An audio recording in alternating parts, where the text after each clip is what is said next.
भारतीय सीमा अधिनियम 1963 किसी दावे को दाखिल करने की समय सीमा लिमिट पीरियड को निर्धारित करता है। अगर कोई वाद केस निर्धारित समय सीमा के भीतर दर्ज नहीं किया जाता, तो उसे अमान्य माना जा सकता है। इस अधिनियम में कई महत्वपूर्ण धाराएं हैं, जिनका संक्षिप्त विवरण नीचे दिया गया है। महत्वपूर्ण धाराएं सेक्शंस का विवरण। 1। धारा 2 डेफिनेशंस परिभाषाएं। इसमें सीमा अधिनियम से संबंधित विभिन्न शब्दों की परिभाषाएं दी गई हैं, जैसे अपील, आवेदन, एप्लीकेशन, मुकदमा आदि। धारा 3 डिसमिसल ऑफ सूट मुकदमे की अस्वीकृति। अगर कोई वाद या अपील समय सीमा के बाद दायर की जाती है, तो न्यायालय उसे स्वीकार नहीं करेगा।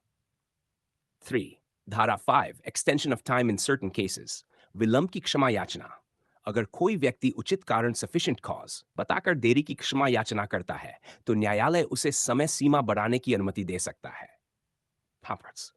धारा 6 लीगल डिसेबिलिटी विधिक अक्षमता की स्थिति में सीमा अवधि। अगर किसी व्यक्ति को मुकदमा दायर करने से पहले कोई अक्षमता जैसे नाबालिगता, पागलपन हो, तो वह अपनी अक्षमता समाप्त होने के बाद मुकदमा दायर कर सकता है। धारा 9 कंटिन्यूअस रनिंग ऑफ टाइम समय की सतत गणना। एक बार सीमा अवधि शुरू हो जाने के बाद यह तब तक नहीं रुकेगी जब तक कि अधिनियम में विशेष रूप से ऐसा न कहा गया हो। 6 धारा द्वाइम कुछ समय अवधि को निकाल देना। अगर कोई व्यक्ति अपील, पुनरीक्षण या पुनर्विचार याचिका दायर करता है, तो उसके लिए आदेश की प्रमाणित प्रति प्राप्त करने में लगे समय को सीमा अवधि में नहीं गिना जाएगा।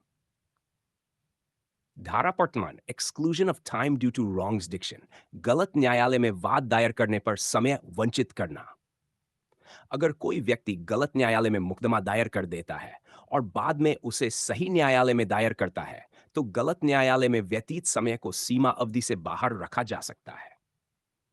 8 धारा 7 इफेक्ट ऑफ फ्रॉड और मिस्टेक धोखाधड़ी या गलती का प्रभाव। अगर किसी व्यक्ति को किसी धोखाधड़ी के कारण समय पर मुकदमा दायर करने का मौका नहीं मिला, तो समय सीमा की गणना धोखाधड़ी के पता चलने के दिन से की जाएगी। 9 धाराजमेंट ऑफ लायबिलिटी देयता की स्वीकृति। अगर कोई व्यक्ति अपनी देनदारी लायबिलिटी को स्वीकार करता है, तो सीमा अवधि पुनः प्रारंभ हो जाती है। 10 धारा 19 पार्ट पेमेंट आंशिक भुगतान का प्रभाव। अगर कोई वनी डेटर वन का खुद भाग चुका देता है या उसकी ओर से भुगतान किया जाता है, तो नई सीमा अवधि उस दिन से शुरू होगी। धारा उर्फ न्यू पार्टी नए पक्षकार जोड़ने का प्रभाव। अगर कोई नया पक्षकार मुकदमे में जोड़ा जाता है, तो उसकी सीमा अवधि अलग से मानी जाएगी। जूनियर धारा 27 एक्सटिंग्विशमेंट ऑफ राइट अधिकार समाप्त होना। अगर कोई व्यक्ति निर्धारित समय सीमा के भीतर अपना दावा प्रस्तुत नहीं करता, तो उसका संपत्ति पर अधिकार समाप्त हो जाता है। सामान्य सीमा अवधि प्रकार। सीमा अवधि सामान्य दीवानी मुकदमे 3 साल, भूमि संबंधी वाद 12 साल, सरकार के विरुद्ध 30 साल, अपील 30 से 90 दिन, निष्पादन याचिका 12 साल, अर्ण वसूली का दावा।